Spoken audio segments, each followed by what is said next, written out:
25 years ago, Islamic schools were popping up much in the same way as they are now, but we didn't have the same infrastructure and resources to connect them.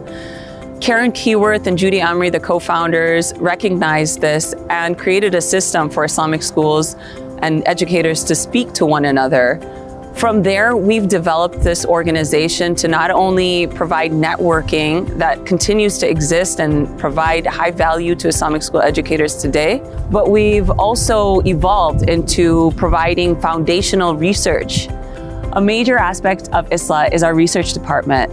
This is an area that we've been really intentional on growing. Because without data, we're just flying by the wayside. We're just using anecdotes to address what we think is most important.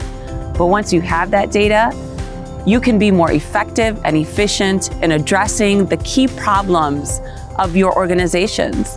And ISLA is here to support our Islamic schools by providing the data that they need to address those issues effectively. I've been following the work of ISLA for quite a while now, albeit virtually. And alhamdulillah, jumped at the opportunity to join here at the retreat, and I can't be more thankful for an organization and really a space like ISLA. I can say that I've truly benefited from the network that ISLA has managed to create, where Islamic school leaders and teachers alike can come and collaborate in virtual settings through email forms and many other avenues where we can come together and really brainstorm and work together to really elevate the experience of Islamic education in the United States. And I think that's a conversation that's extremely critical and one that needs to be done with care, but also done with ihsan. And I think that all of those things are things that ISLA exemplifies, not only exemplifies, but has taken to the next level. Organizations like ISLA take the time to put together these events to help us as school leadership come together and learn from each other, and I really appreciate that. Regardless of the size of your Islamic school, whether you have 50 kids or you have 1,000 students, the problems are the same. And the only way we're going to find solutions to those problems is if we work together. It's one thing to have Muslim schools, but another thing to have effective Muslim schools. And I think what they're doing, offering the training, the tools for Muslim teachers, Muslim educators to be effective. We have to support the work that they're doing. They are doing the work that's going to propel the Muslim community into a beautiful future. We're told to seek knowledge from the cradle to the grave, but where do we get that knowledge from? We can't just reach there. We have to have some type of map that's going to help us to put together the things that's going to make what is in the Quran relevant to the kids for today, because they're looking for relevancy someplace, any place. And if we can't give it to them through their own faith, then we have failed. They'll go outside and find other things. So we have to be able to use text to book, text to self, and text to world. And ISLA helps us to have what we need in our toolbox to do that.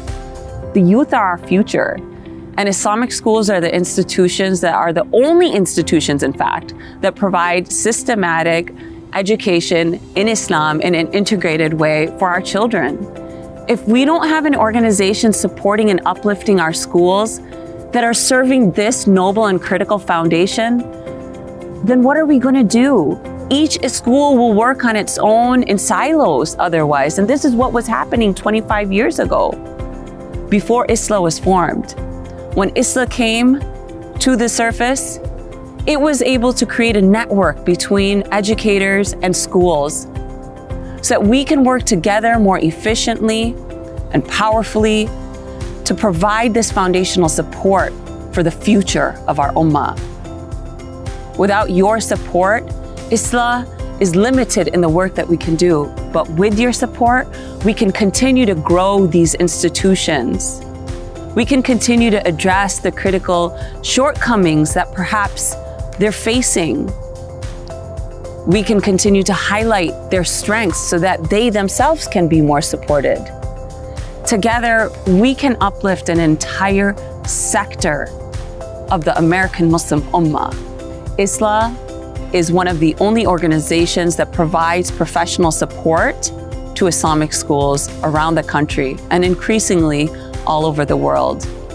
Moreover, we hit topics that many others are shy to talk about or may not even realize exist in their schools. But these are the very issues that are driving away many of our youth.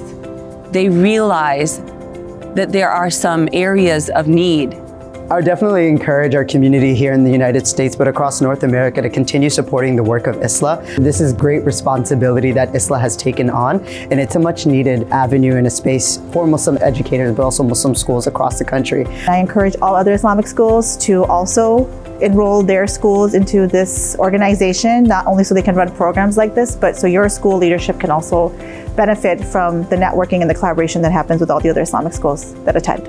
ISLA, it gives you the cake, the batter, the cooking, the method, the icing, and the way to slice it.